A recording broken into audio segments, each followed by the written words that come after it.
Attorney General, he encountered some problems in drafting of the law. He stated that lack of administration of Criminal Justice Monitoring Committee was one of the major challenges in the implementation of the act in Ebonyi State. I came on board, the percentage of implementation was 30%.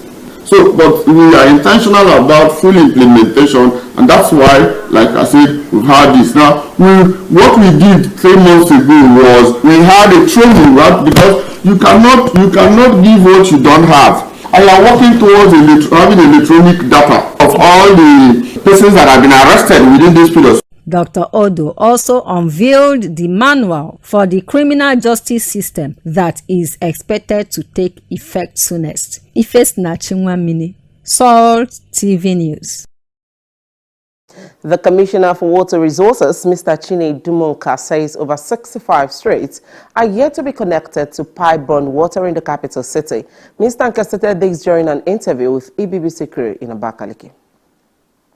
The commissioner, who wondered why some streets are yet to access potable water, urged people living in the affected streets to come to the ministry for their water connection to avoid wastage of water. Mr. Chinedumka urged those who are yet to get water to exercise patience, as the ministry is working around the clock to reticulate water in every nook and cranny of the capital city and beyond. So we're making efforts to give you water so that we'll have people to consume the lot of water we're going to produce. Because we're expecting water from our forever. We're expecting water from the old Abakaliki water scheme. So we must reticulate, we must give people water so that they can consume this water that is coming. Mr. Nka attributed water leakages to spoils or old facilities, which he said was affecting free flow of water to some places under coverage, and maintained that the ministry is committed to giving people of the state fresh and clean water. As Obaga Road, the road opposite the stadium, we have a very serious leakages there that is life-threatening, because the level of water, we will lose over 1,000 cubic meters on that street per hour, or less than an hour. So we had to shut down that area. Now, when we see a serious leakage, we'll shut down and then effect repairs in that area before we continue to give people water. So that is what will make. Meanwhile, the senior special assistant to the governor on environment, Mr. Okechukwu Nwokoro, said the ministry is on top gear to make the state the most cleanest in the southeast. Mr. Nwokoro reviewed that environmental marshals have been deployed to different zones in the state to ensure they monitor compliance to sanitizing the state. We are going to apportion each street to supervisors so that each supervisor will be taking care of at least 4 or 5 streets in the zone, so that if that particular street is not kept, is not well kept, we will hold the particular supervisor that is posted that place responsible for the action, and probably at the end of a month he will not be entitled to receive his incentives except when he do the job. For Salt TV News, I am Chidebere Mwode. The State Commissioner for Transport, Prince Emeki Boke, has highlighted some interventions provided by Governor Francis Nwifuru in the transport sector to make Ebonyi people heave a sigh of relief in this current harsh socio-economic challenges bedeviling the country. Prince Ibuke announced this during an interview with newsmen at Centenary City, Abakaliki. He explained that the administration of Governor Francis Nwifuru is constructing 2-kilometer roads in each community in the 13 local government councils of the state to make the evacuation of farm produce from rural areas to urban centers for sales easier. We have a functionary transport corporation of the state, so we give kudos to him for that. We are doing also a lot of team in transportation sector. For the first time in the state, the governor have bought almost 68 numbers of healers and we are intending of using it to do a local transportation that is called EBOCAB. If you go to back of the shopping mall, you will see the terminal there.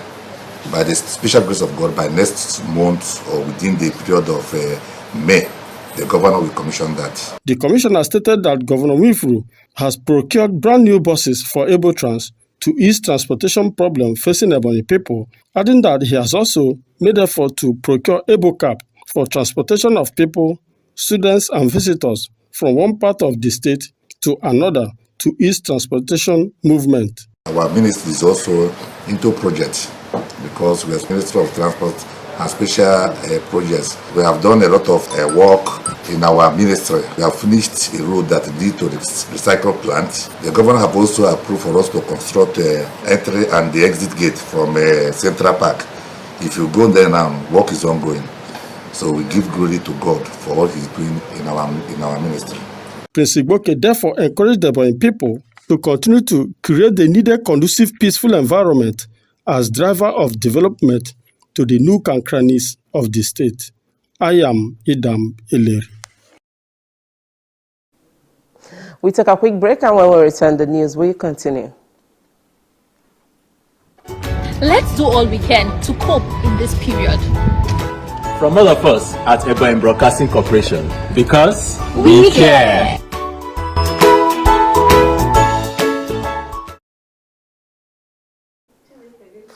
Welcome back to the news. We'll begin with a report from Abuja, where President Bola Tinubu has flagged off the 125-kilometer Benin-Asaba highway, expected to be completed within 30 months. The president was represented at the flag-off by Edo State Governor Monday Okpobolo. The report.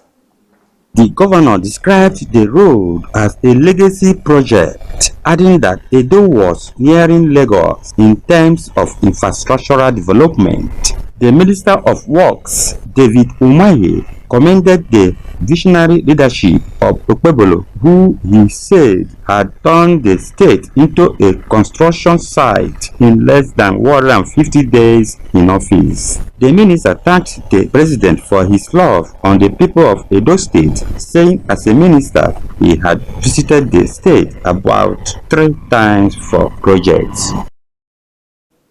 The Nigerian Correctional Service has confirmed the recapture of 5 out of 12 inmates who escaped from the medium security custodial center in Kotun, Kafe, Kogi State, following a security breach on Monday morning. The NCO spokesperson Abubakar Omar disclosed this in a statement issued on Monday.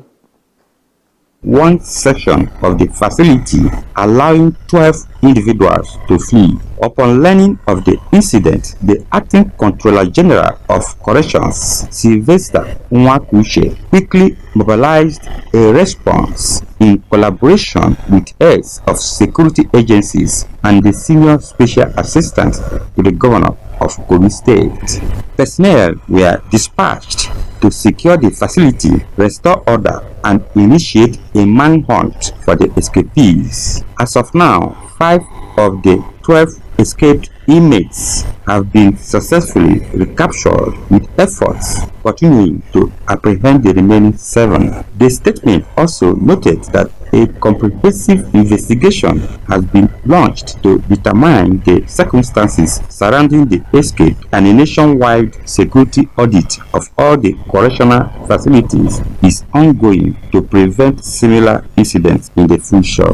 The service also urged citizens to report any suspicious activities to security agencies to aid in the recapture of the remaining escapees.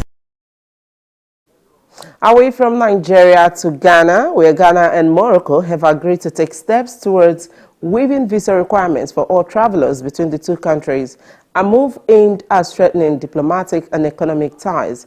Ghana's Foreign Affairs Minister Samuel Okudzeto Ablakwa announced that the agreement will be submitted to both parliaments for ratification in the coming weeks.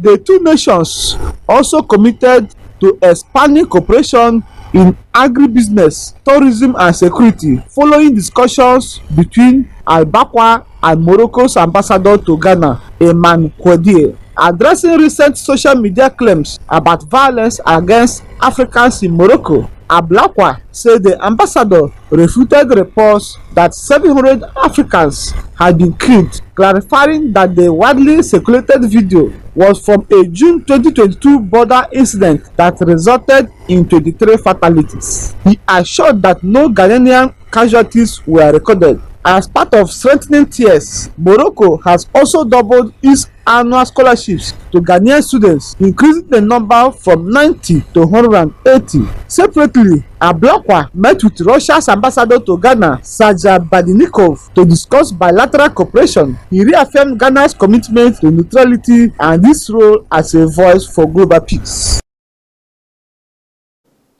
A flight carrying 199 Venezuelans deported from the U.S. to their homeland has landed at Simon Bolivar Airport near Caracas. U.S. repatriation flights to Venezuela had ground to a halt weeks ago after the Trump administration revoked a license allowing Venezuela to export some of its oil to the U.S. despite sanctions. And to remove undocumented migrants, Venezuelan President Nicolas Maduro described the flights as a chance to rescue and free migrants from prisons in the United States. As they disembarked from the plane early on Monday, they had earlier been transferred from the U.S. state of Texas to Honduras in Central America, from where they were flown by Venezuelan flag carrier Conviasa to Macueta, north of Caracas. The U.S. Bureau of Western Hemisphere Affairs described them as illegal aliens who had no basis to remain in the United States. A quick look at the major developments in the story this morning. The Ebonyi State Attorney General and Commissioner for Justice, Dr. Benodo, said the domestication of the Administration of Criminal Justice Act in 2019 is paying off. President Bola Tinubu has flagged off the 125-kilometer Benin-Asaba highway, expected to be completed within 30 months. On the foreign scene, a flight carrying 199 Venezuelans deported from the United States to their homeland has landed at Simon Bolivar Airport near Caracas. Many thanks for your time. My name is Loveth Onyebuchi. Have a beautiful day.